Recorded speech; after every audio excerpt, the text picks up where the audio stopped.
This may have been one of the most brutal weekend slate of games at MetLife Stadium I have ever seen. So, notably, this New Jersey-based stadium that's just about 30 minutes away from the shore is home to some of the most brutal wins you're ever going to get in the NFL, and it's a great reminder that no matter how good we get as kickers, sometimes Mother Nature is just going to beat our ass. Now, I mean, look what happened to Greg Joseph against the Bengals. First kick, 47 yards out. This ball at its apex is going straight down the pipe. I mean, you cannot kick it more down the middle than that. Unfortunately, this Breeze had a different idea of what was going to happen, so that ball takes a mean turn to the left and heads outside the upright. No good. They come out later with their only chance of winning the game, being kicking a field goal on second down, so you maybe can get the onside kick back, but none of that is going to matter because the wind was going to make the game all about the self. Just watch this ball. It's on track for the better part of 70% of its flight path, but eventually it just gets pushed outside of that left upright once again, and they lose the game right there. Now, let me take you to the Bills and Jets game, because they must have watched the tape and they're going to come with a different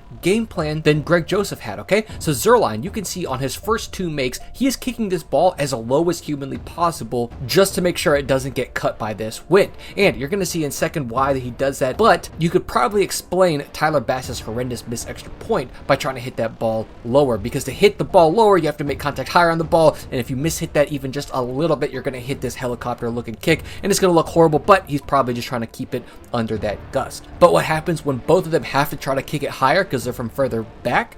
Oh my God, it's just miserable. Look at this. Wind's going left to right for our friend Tyler Bass here, and he kicks it. He already naturally has a fade right, but this one just pushes it like crazy, and you can see it looks like the ball never stood a chance, despite the fact that most of the time at a ball's apex it starts to straighten out on an angle, but it just keeps getting pushed, okay? Then we go to Zuerlein's last two attempts, and you're going to see him fall victim to exactly what happened to Greg Joseph, okay?